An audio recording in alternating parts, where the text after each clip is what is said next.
5,071. Strength on strength. That's this market, and that's the point that Sunil and Rahul were making, that shorts seem to be getting covered quite aggressively. It's leading us higher and higher with every passing tick. Varun Goyal joins in now to talk about how things are looking on the fundamentals. Varun, thanks for being with us. What's the call, first of all, on L&T before we even get to the market? Heard from the management, heard from the company. What do you think? Good afternoon, Subi. I think L&T results have surprised on the positive. I think last 3 to 4 quarters, most of these infrastructure and construction companies were struggling in terms of building up our order books, and especially in terms of the sales growth for this financial year. I think the best number that we saw in that result was a 35% year-on-year increase in the order backlog. I think that is going to get reflected in the revenues of the quarters to come. I think they maintain a very healthy margin this year, which might see some downward pressure. But net, I think the company looks good for a 20 to 25% kind of a growth, and might actually surprise on the positive going forward. Prudent to be going overweight on the capital goods sector right now. Varun, you think, because ABB has come out with an announcement of a buyback, share is soaring, some speculation rife in the market that the Siemens parent company may do the same. The Siemens stock is up 6%. L&T suddenly delivers a good set of numbers. Does it all change the outlook for the cap goods sector from here on? I think, Rahul, one needs to be very selective in what segments within the whole capital good and construction space that one wants to play.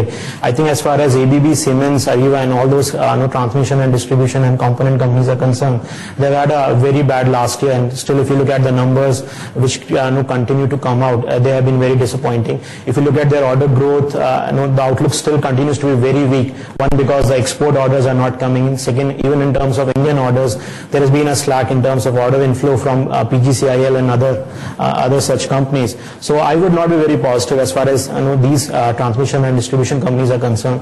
As far as pure play construction companies are concerned, companies which are linked to the broader capex, either in terms of refineries or roads or irrigation, these are the kind of companies which should see a very robust growth going forward, and that is a segment that we are overweight on. That's another counter. It's not capital goods, it's consumer durables. What a move on Whirlpool, and the market's latched on to it. It's not taking place on a couple of shares being traded here and there. Over 12 lakh shares on the Bombay Stock Exchange. That's what we are talking about on Whirlpool India. Some announcements coming in from L&T as well. The management is admitting that they're looking to divest stakes and list L&T Finance in FY11.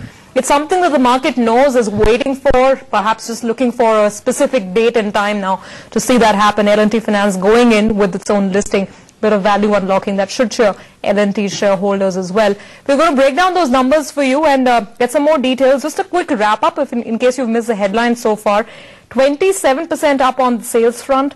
Profits up 44% for the fourth quarter, and both those numbers are ahead of Bloomberg UTV estimates. Let's see if we can go across Priyank. I believe he is with us.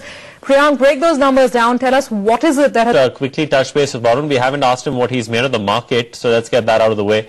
Varun, at about 50-50, what's the immediate hunch that you're getting on the Nifty from here? Well, as far as the broader markets are concerned, I think we're trading very close to the fair value. The markets, I think, are trading close to 15 to 16 times FY11 earnings, and the Q4 earnings have actually surprised more on the positive than on the negative in most of the company's case. So I think the near-term concern obviously remains from what's happening in Europe, what's happening in China.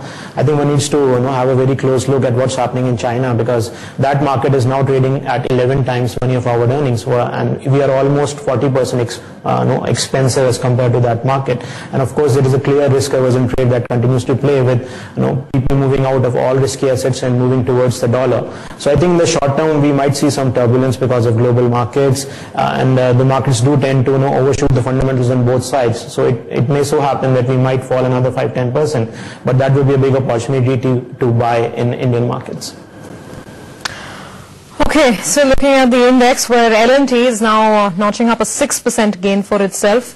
ABB and Siemens have been very strong from the start. The only concern is that advanced decline graph, because there still have been almost 3 stocks declining for every one that has been advancing on the National Stock Exchange. How are you looking in general at telecom now, Varun? What's the overall call? I mean, the dust seems to be settling after all the headlines. Is there any stock that you would buy as of now, just trying to play for the longer term, maybe not a short-term trade?